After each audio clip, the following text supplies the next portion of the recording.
I some point thought of writing a book, and the title was supposed to be I Was Once a Child. And what inspired me to think of writing that book is how I think about children. When we were kids, we already know kind of what we wanted to be. There is this thing deep down, from our tender hearts as children, what we wanted to be when we grew up. Some of us say, I wanted to be a doctor, I want to be a pilot, I want to be an engineer, and I want to help people, I want to do this, I want to be a teacher, I want to be this, I want to be that, and I want to be a footballer, I want to sing. And many people had different dreams of the things they wanted to do when they grew up, and nobody told you that those ideas, those thoughts came from the you in you, the real you. So those were your childhood dreams, and when you were a child, anything you wanted, you get it, okay, as children, so that was what inspired that book. When you look at children, once they want anything, they go for it.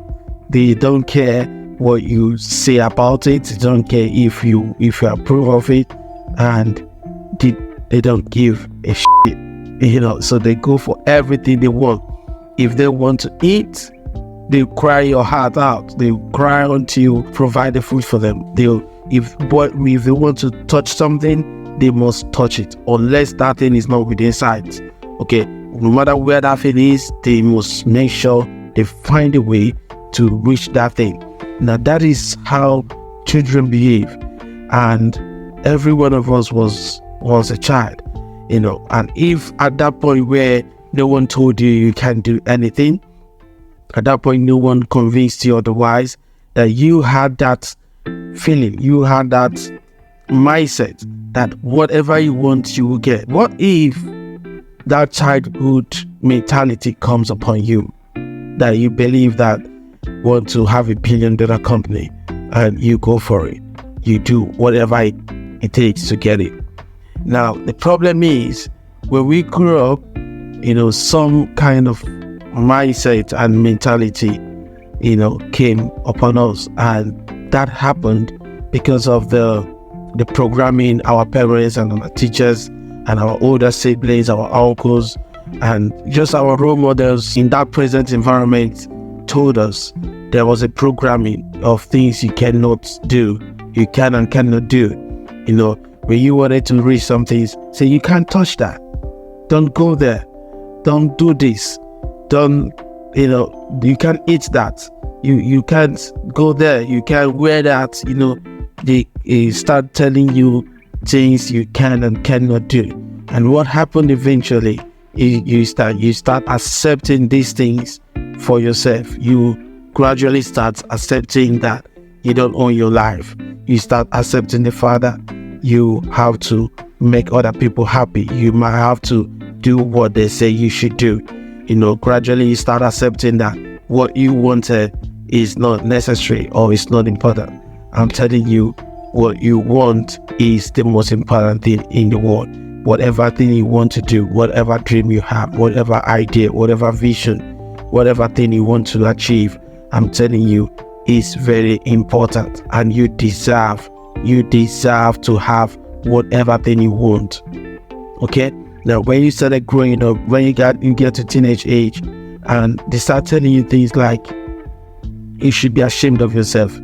You are growing, you are not a baby anymore. And then they tell you things like, cry like a baby. They tell you things like, you need to grow up, and they made you to become an adult beforehand. And you left everything that you had in mind, and you adjusted your life and your mindset and your life purpose according to what you heard and what they said to you. That is where your life started to mess up. That is where your life started to be destroyed, because you started listening to people, okay, outside external forces. And the problem is that these people didn't have bad intentions. they had good intentions to teach you what you need to be, to teach you, to guide you, and you believe them. Okay, that is why you did everything as they wanted. But the problem is, again, that you live the rest of your life now trying to do what other people say. You did not go back to what is it that you really wanted for your life. What is it that makes your life tick? What is it that make your baby come alive? What is it that make you feel alive? What is it that make you feel fulfilled, that make you happy? Okay, you need to go back to these things. You need to understand that you can never be happy unless you start doing the things that you wanted to do for yourself. Those ideas, those thoughts, those powerful things you wanted to achieve, and you let other people tell you otherwise. You let your parents, your brothers, your sisters, your role models, your coaches, your mentors, name them. They told you can't do that, and you accepted it. Now you need to start thinking of going back there, because that's the only thing that can make you happy.